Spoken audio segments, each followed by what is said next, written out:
Hello, this is another issue, and I have gathered for you the main things you need to know right now about Russia's war against Ukraine and the role of the United States in these events. Only verified information, only facts, only what you will not see on the federal channels. Exactly 100 days ago, Ukraine agreed to a peace proposal initiated by the United States of America. It was about a complete ceasefire, no conditions, no political reservations, across the entire front line, including air attacks, drones, missiles, aircraft, and even the Black Sea. Kiev agreed immediately. Moscow ignored it. This is what I believe to be the key point. Ukraine demonstrates a willingness for peace, while Russia chooses to continue the war. The US did its part, offered a real step towards a truce, but there was no response from the Kremlin, neither a yes nor a no. Just silence, followed by shelling again, next escalation. In response to possible U.S. support for Israel, the Russian Foreign Ministry actually threatened the United States. To quote, Washington's military intervention is an extremely dangerous step with unpredictable consequences. This is a direct threat. Moscow demonstrates an aggressive foreign policy not only towards Ukraine, but also towards the United States. Moreover, it does not even hide it. I emphasize, diplomatic language is being replaced by ultimatums. This is no longer a Cold War. It is heating up to red. Meanwhile, the United States is showing confidence. There have been statements about readiness to help anyone who needs it, regardless of whether Russia likes it or not. And this applies not only to Ukraine. Washington emphasizes that the American presence will be everywhere where security and stability are violated, from Lebanon to Eastern Europe. According to deep state analysts, Russia has sharply stepped up its assault operations. In June, up to 200 attacks per day are recorded. The main directions are Pokrovskoye, Kurskoye, Novopavlovskoye, Limanskoye, and Toretskoye. 83% of all strikes fall precisely on these areas. This is not just statistics. It is a clear signal. Despite the declarations of peace, Russia continues to attack. The level of violence is increasing, and this is happening against the backdrop of a diplomatic stalemate. Now to the NATO summit. It is taking place under heavy security in The Hague. Ukraine has been invited, but it has not been allowed to sit at the common table. This raises a lot of questions. I will make a special mention of Spain's position. Contrary to U.S. pressure, the country refused to increase its defense budget to a percent of GDP. Madrid said bluntly, "This is unwise and counterproductive." And here's an important point. Donald Trump is demanding that allies reconsider their commitments. For the U.S., 2% of defense spending is no longer enough, especially against the backdrop of the Russian threat. Thus, tensions are ripening within the alliance.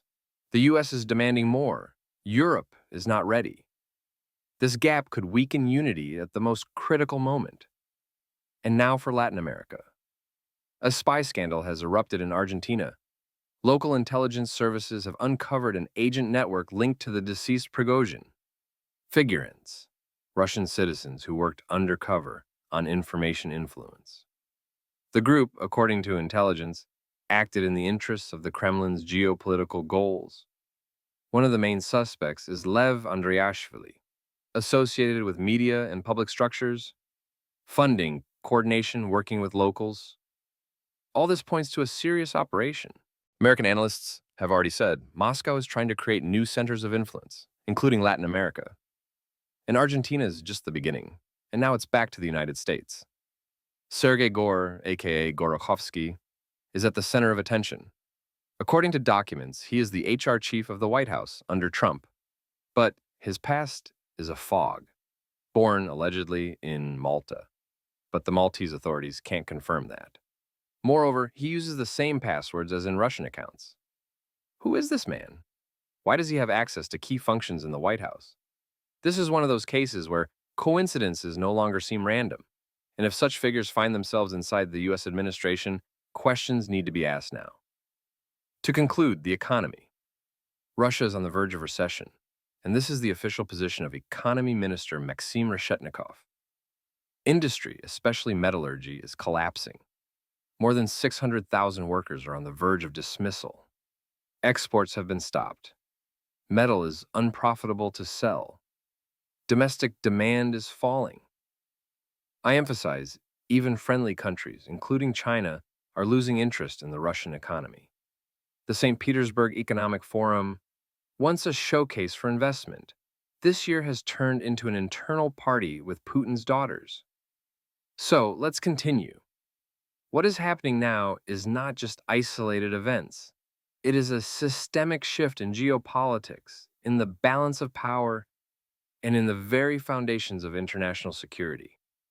At the summit in The Hague, it was already obvious.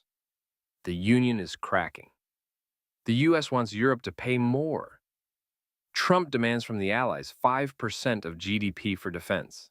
But even close partners, Spain, Portugal, Italy, refuse. I emphasize this is not just a budget issue. It is a signal that the EU is not ready for a long confrontation. It is not ready for total dependence on Washington. And the U.S., in turn, is tired of being the security sponsor of the whole of Europe. If this conflict of interests is not resolved, we will get a new NATO model, more rigid, less solidary, with a bias towards Eastern Europe and Poland. And Ukraine is at the center of attention.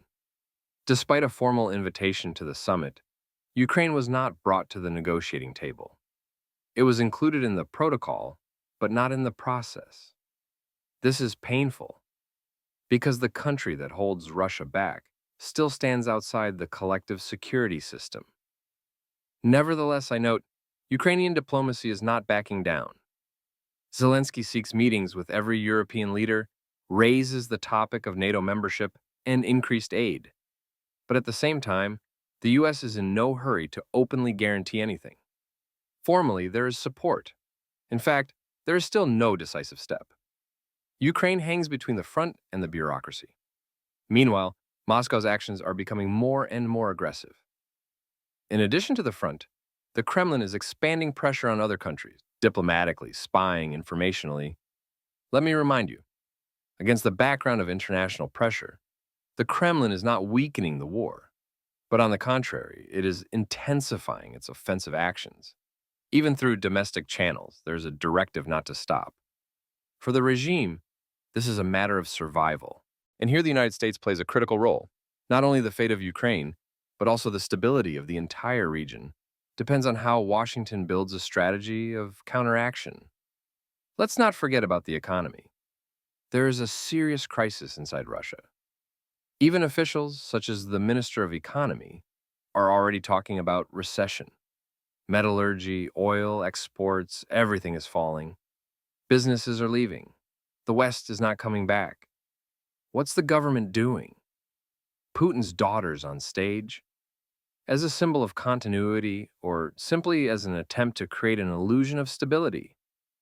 But everyone understands that this is a desperate gesture. The elite is conspicuously absent. Businessmen do not come. China is sending second persons. The St. Petersburg Forum is no longer a platform for investment, but a theatrical set for the domestic consumer. The story in Argentina is not an isolated incident. It mirrors Russia's tactics abroad to use the third world as a base of influence. Embed agents in public organizations, media, IT companies, anything to pump the right narrative. And that's just one cell of many. The creation of an analog of the FBI in Argentina is not an accidental reaction. And the U.S., as a global partner, is already engaging with Latin America to contain these networks. It's a front without tanks, but no less dangerous. The big question I ask as a reporter is the U.S. ready to take on a new role in the world? Not just to react, but to offer initiatives, to lead. Because, as the experience with the peace plan has shown, America can offer a way out. But if that way out is not supported by its allies or ignored by the enemy, the next step is needed. Will there be that step? Will Washington increase its support for Ukraine? Will it increase military and financial involvement? Or will there be more stalling, election games, and internal scandals? The answer to this depends not only on the White House, but also on society, on the willingness of Americans to realize this is not an alien war. It is the key to the architecture of the future world. To summarize, the world is getting closer to a fork in the road. On the one hand, There are U.S. attempts to stop the war, diplomacy, and peace initiatives. On the other side is the Kremlin's rigid disregard, escalation, and offensive. The U.S. is balancing a tired Europe, a conflict in Israel, a threat in Asia, and a devastating war in Eastern Europe. And in this chaos, they will have to choose between being an observer or the architect of a new stability. Thank you for watching to the end. I've said everything I thought was important. It's up to you to decide what you want to do with it. Subscribe, like, share, spread the video so that as many people as possible know what's really going on. We'll be back in the next issue, and as always, we'll be telling the truth. See you then.